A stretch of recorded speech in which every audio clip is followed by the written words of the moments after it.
This video is brought to you by my two books, Practical Music Theory for the Rock Guitarist and The Blues Guitar Bible. Want to learn about modes, harmony, scales, chord substitution and keys? Or maybe you're interested in supercharging your blues guitar rhythm and lead chops. Whatever you're interested in, I guarantee you will be hitting the fast lane to progress with either of these works. Both feature video demonstrations and tutorials, loads of tabs and jam tracks to play along with, and I promise you, everything is explained in crystal clear plain English. Check out the links in the description for more details. Hello chaps, welcome once again to John Robson Guitar Tuition. As always, I do hope you're well. Today is Tuesday, and you know what that means, we're doing a top 5 list, and this is one I've been mulling over for a while, not thinking about which albums should go on the list, but whether to do this list at all, because we are, as you probably already know because you've seen the thumbnail and the title, we're talking about jazz today, and that's a topic that the moment I put that in any video title, it guarantees to at least half the number of views that the video is going to get, but I decided to be brave anyway. Jazz is something of a divisive form of music, and I think I know why. It's because it's always the aficionados of a particular genre who often define which are the best works of art in that particular genre. You could be talking about music or anything else for that matter, you know. People who love a curry, for example, will often extol the virtues of Vindaloo, but it's not one that you'd recommend to somebody who's never had a curry before, because, oh dear me, yes, they're in for a shock, aren't they? We'll say no more. And a lot of what are considered the classic, and, well, not all, but some, a fair proportion, shall we say, of what are considered by the aficionados of jazz music as the classic jazz albums are often a little bit of a difficult listen for the jazz newbie. So what I've done today, like a few weeks ago when I did 5 blues albums for people who are new to that genre, I thought I'd do 5 jazz albums. My recommendations, if you're new to jazz, you're curious about it, you're wondering what all of the fuss is about, but everything you've heard so far has left you a little bit cold. Well, check out some of these albums. These aren't necessarily my favourites, although 2 or 3 of them are, but they're not going to offend the sensibilities of someone who is new to the genre. So let's see what we've got to begin with then. Midnight Blue by Kenny Burrell. Yeah, I'm imagining most people watching this are coming from, you know, a guitar perspective, so I thought I'd come straight out of the traps with a guitar album. Midnight Blue by Kenny Burrell, I believe came out in 1963, and it's a very accessible album. It's got, you know, loads of just good tunes on it, basically. Starting off with the lead-off track, Chitlin's Con Carne. That was covered by Stevie Ray Vaughan. So that was Stevie Ray kind of, you know, stretching the leash from his blues kind of comfort zone, I guess, more towards his jazzier kind of things. There was usually a jazz tune or a jazz influence tune on most of Stevie's albums. I'm thinking some things like Stang's Swang, for example. But Chitlin's Con Carne was, I think that was on his posthumous album, The Sky Is Crying, and it's a little bit more of an energetic cover of the tune than what you'll hear on this album, but it gives you a sort of flavour of it. This is a very, very bluesy jazz album, as you know, any album with a title like Midnight Blue is probably going to suggest. Lots of cool blues licks and tasteful phrasing, but you know, it's got that sort of jazz feel to it. So if you're new to the genre of jazz and you're coming from a guitar perspective, this is one that you should check out. Next, Something Else by Cannonball Adderley. Yes, Something Else by Cannonball Adderley. I can't swear to this, but I think it might just be the last appearance of Miles Davis as a session musician.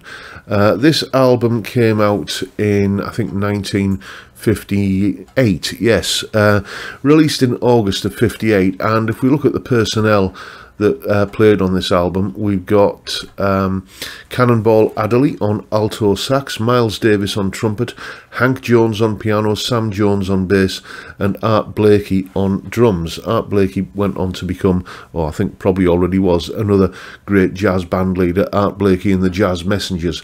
Check out an album of theirs which nearly made it onto this list, an album called Morning.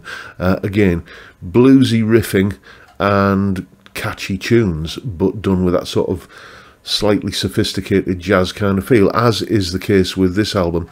I'm told I'm not that much of an aficionado on jazz, but I know I don't know much, but I know what I like. It's one of those kind of situations. But I'm told that this album falls into it falls between two sort of styles of jazz, what's called cool jazz and hard bop. It means nothing to, those designations mean nothing to me. I'm just passing that information on. All I know is that there's some beautiful musicianship on display here, and you get the real sense that just the production on the album as well. It's one of those albums where you feel like you're in the room with the musicians. It's got that sort of intimate feel. You can sometimes hear the squeak of the bass drum pedal and little things like that that just make it seem real. And apart from anything else, this has got, I think, the definitive, the best ever, the most intoxicating version of Autumn Leaves on this album. And Autumn Leaves, of course, if you're coming from a rock guitar perspective, is basically the chord sequence that Gary Moore kind of, shall we say, borrowed in order to write Parisian Walkways and The Loner and all of those big sort of Gary Moore ballads. So, you know, even if for nothing else, if you're just curious about where the kind of music that you've been listening to, like a tune like Parisian Walkways, comes from, this album is definitely worth a listen. I love it, and I hope you will too. Next. Blue Train by John Coltrane. Yes, Blue Train by John Coltrane. John Coltrane is just one of those figures in jazz music that would the nearest equivalent would be somebody like a Jimi Hendrix or an Eddie Van Halen in the world of rock music. You know, someone that simply can't be ignored. People talk of his masterwork as being, you know, giant steps, and it's a formidable listen. You know, it's one that you've got to. Giant Steps, the tune itself is just a tour de force, but it's not an easy listen on first, you know, if you're not really already dipping a toe in the water of jazz. This is John Coltrane in much more of a bluesy kind of frame of mind. We've got on this album, we've got John Coltrane on tenor sax, Lee Morgan on trumpet, Curtis Fuller on trombone, Kenny Drew on piano, Paul Chambers on bass, and Philly Joe Jones on drums. And we've got only 4 tracks on this album. It's a jazz album. There's a lot of extended improvisation. Side 1 is taken up with the title track Blue Train. Again, just it's got like such a catchy hook, or head as they call it in jazz terms, like a melody that we keep coming back to, and that goes on for nearly 11 minutes. Then you got Moment's Notice, again another 10-minute track. Sorry, there are 5 tracks on the album. Side 2 consists of Locomotion, I'm Old Fashioned, and Lazy Bird. But, you know, all in all, it's a full-length album, and there's just lots and lots of spontaneity about it. That's the word I'm looking for. Spontaneous improvisation with a great melodic sensibility. Some of John Coltrane's other work, I'm thinking of an album like A Love Supreme, is a bit out there, really, if you're not already inured in this genre of music. This is one of those albums that the real kind of jazz aficionados will recommend. Oh, you got to listen to A Love Supreme. Yeah, maybe not if you're new to the genre. Start with Blue Train and just marvel at the musicianship involved. I'm sure you will. Anyway, let's see what's next. Saxophone Colossus by Sonny Rollins. Saxophone Colossus by Sonny Rollins. A little bit self-congratulatory, you might think, giving an album, or naming your album Saxophone Colossus. But the truth of it is that Sonny Rollins is a saxophone colossus. Was, I can't remember. Is he still with us? I should have checked. Let's have a look. Yes, Walter Theodore Sonny Rollins, born September 7th, 1930, is an American retired jazz tenor saxophonist. So yes, he's still with us. And yeah, I mean, the one thing that all of these albums have got that they have in common is, yes, they are kind of identifiably jazz albums, but they are not on that mission that many jazz musicians seem to be on, which is to keep the melody a secret from the listener. You're going to hear lots of hummable tunes on this album and all the others that I'm talking about. Lots of, you know, kind of improvisation and riffing off the tune and, you know, trading licks and stuff, you know, in the same way as, you know, you get with a blues guitar player. You know, there'll be melody, but there'll also be lots of more freeform stuff, if you can think of it in those sort of terms. And all of these, they never have any of, I don't think any of these albums really venture into that sort of difficult listen, you know, territory where, ooh, you know, where it just sounds angry and dissonant for the sake of sounding angry and dissonant. All of this is tuneful, melodic jazz. And if you're new to the genre, this album should be on your list. What have we got on this album? First of all, let's have a look at the personnel. We have got Sonny Rollins on tenor sax, Tommy Flanagan on piano, Doug Watkins on bass, and Max Roach on drums. Again, a minimalist lineup, and it's another one of those albums, when you listen on headphones, it's immersive because you feel like you're kind of there with the musicians. You know, this is not... this is jazz. This is music where musicians set up their instruments and play and record it. They're not into, you know, creating a soundscape with studio processing or anything like that. It's just good, honest music. That's one of the things I love about jazz in general, and this album in particular.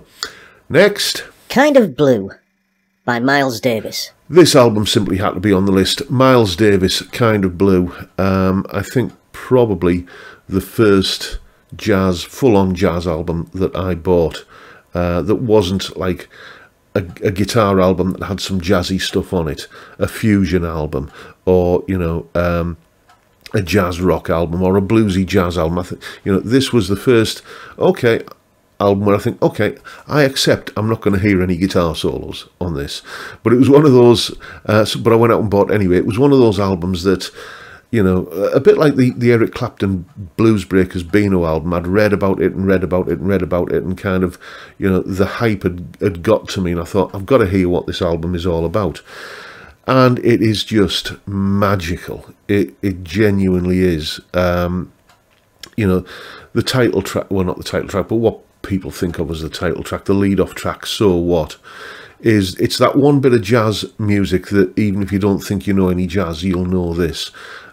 Just an insanely catchy riff, and it's a track that kind of modulates from the key of D minor up a semitone to the key of E flat minor and back again throughout its duration. And you would think, like, you know, that's going to be a fairly jarring you know, key change back and forth, but it just isn't. And that's all down to the skill of the musicians involved, you know, improvising over that kind of key change smoothly and effortlessly. So the fact that you don't really notice that there's any cleverness going on, which is what I like.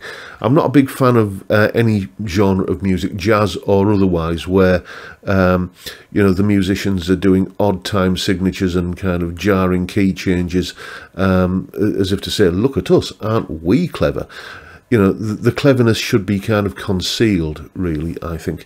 And that's very much the case on So What and this whole album. We have Miles Davis on trumpet. We have Cannonball Adderley on alto sax. We've heard from him already. As is the same with John Coltrane on tenor saxophone.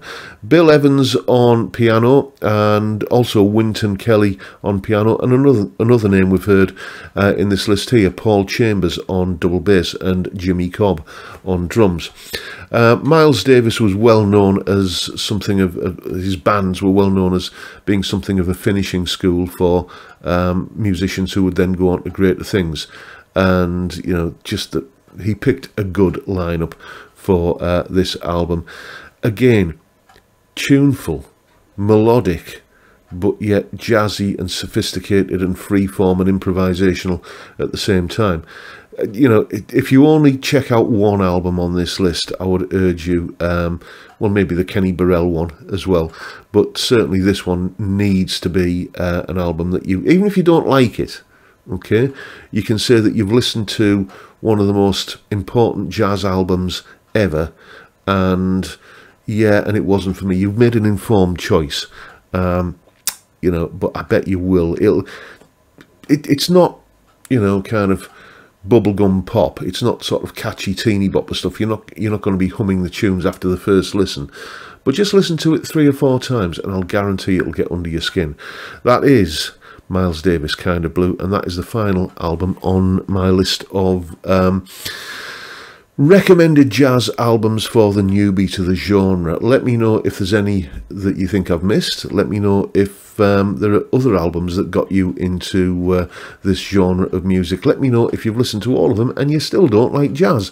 You know, whatever your opinion on these or any other albums, you know, that I might have been talking about, leave them down in the comments down below. But that's it for today, folks. Hope you've enjoyed the video and found it informative in some small way. And if that's the case, please hit the subscribe button and the notification bell if you haven't already done so. And why not drop me a like as well while you're at it. Don't forget the live stream every Friday, 5 PM UK time. We drink beer and we talk about stuff, music and guitars, and maybe even some of our favourite jazz albums. It's a great way to kick off the weekend, and I'd love to see you there if you can make it. But for now, I'll bid you all a good day and say thank you so much for watching. Thank you for your time. Look after yourselves, folks. Stay well, stay safe, and above all, stay sane. Bye for now.